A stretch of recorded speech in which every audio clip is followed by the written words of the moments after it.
Треба да си ја заштитиме природата, штитејќи ја неа, се штитиме себе си. Јас предлагам следниот пат да тргнеме од дворот на Собранието. Сте виделе како изгледа дворот на Собранието? Дури многу пати сум велела дека состојбата на културата се гледа по жардинерите пред Министерството за култура. Не сум ги видела одамна, иако е во моето мало, ама тоа треба да бидат цвеќиња. Значи, штитејќи ја природата, се штитиме себе си. На отпадот не му е место на улица или во природата.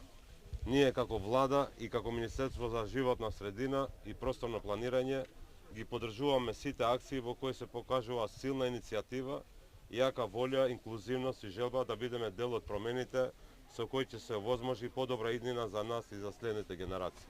И кога во ваква голема еколошка организација учествуваат и младите, се дава пример за тоа како треба да се едуцираат младите и како треба да бидеме одговорни кон природата и општеството.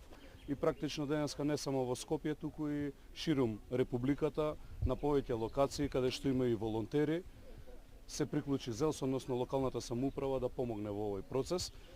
Мене ми е искрено жал што ова е една од позначајните локации културни во градот Скопје е во ваква состојба и се надевам дека наредната година во сосема ново руво овде, како што доликува, ќе можеме да го посетуваме ова во, како што каже претседателката, во една нова парковска содржина.